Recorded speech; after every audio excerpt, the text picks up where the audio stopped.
Trust is a virtue. Trust creates heaven. Trust is a great invisible energy. Trust is the virtue of the simple and kind. Trust is the nature of children. Christ Jesus told us, unless you become like children, you will hardly enter the kingdom of the greatest Creator, for the kingdom belongs to such as these. If we want to enter the garden of the greatest Creator, then let's cultivate the virtue of trust first. Let's look at the energy of trust. In the elementary school language textbook, there's a story called Father and Son in the Earthquake. The main content is as follows. In 1989, a major earthquake struck the Los Angeles area in the United States. Within less than 4 minutes, 300,000 people were injured. Amidst the chaos and rubble, a young father, having secured his injured wife, dashed towards his 7-year-old son's school. Before him, the beautiful classroom building once filled with the laughter of children had turned into rubble. He suddenly felt darkness before his eyes and shouted, "Amanda, my son." After kneeling and crying for a while, he suddenly remembered something he often told his son, "No matter what happens, I will always be with you." He stood up resolutely and headed towards the rubble.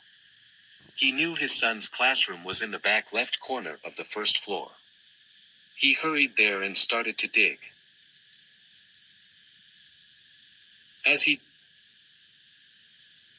dug, more and more parents rushed to the scene, saw the extensive rubble, cried, and shouted, "My son! My daughter!" After their cries, they left in despair. Some tried to stop the father, saying, "It's too late, they're already dead."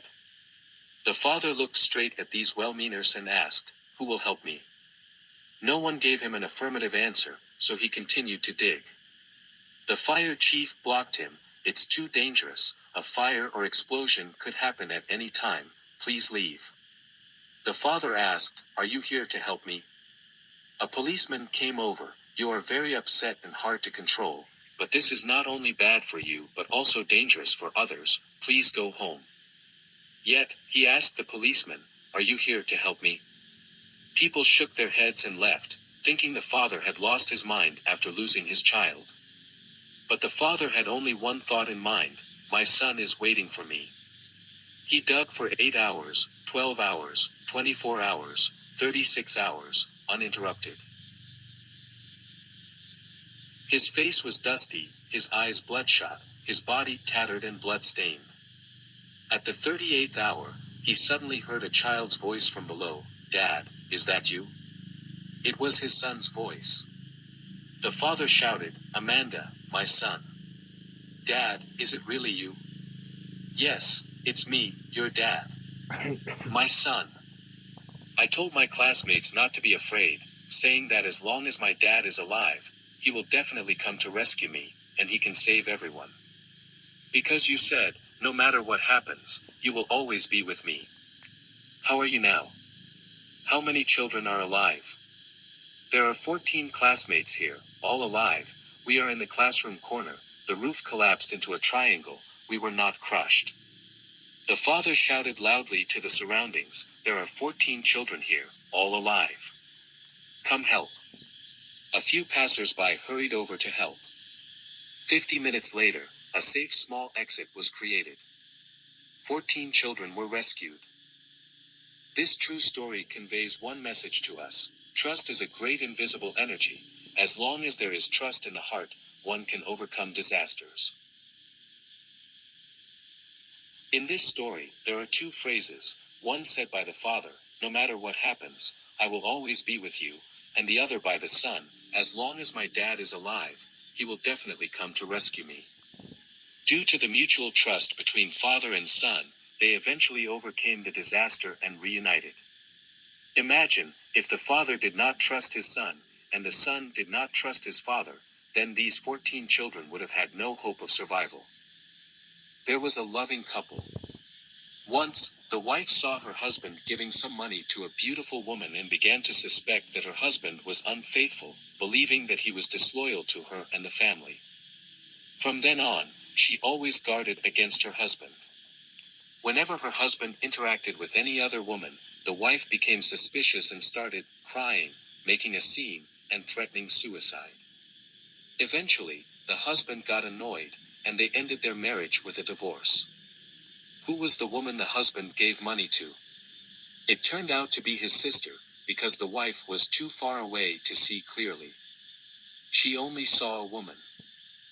This is the tragedy caused by distrust.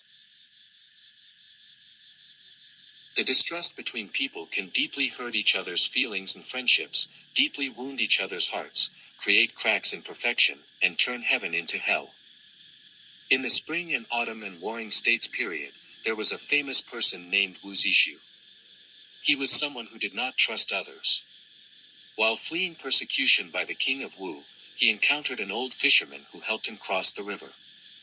After crossing, fearing that the old fisherman might reveal his whereabouts, he told the old fisherman, "If pursuers come, do not reveal my traces."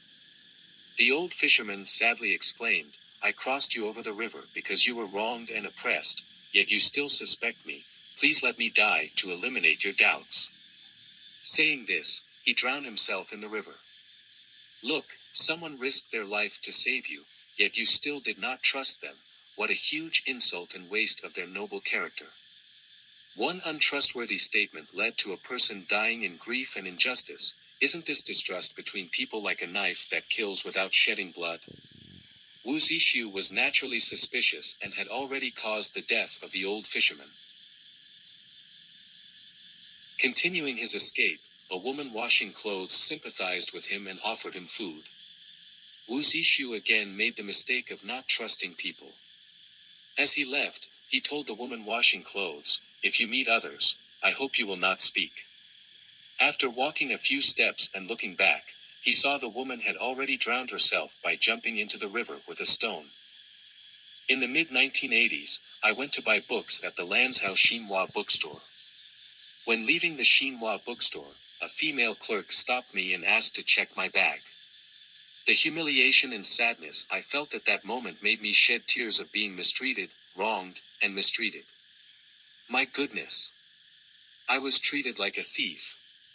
From a young age, my grandmother and parents taught me, no matter how poor or tough it is, you can't take things from others for free. How can you distrust someone innocently? Since then, You.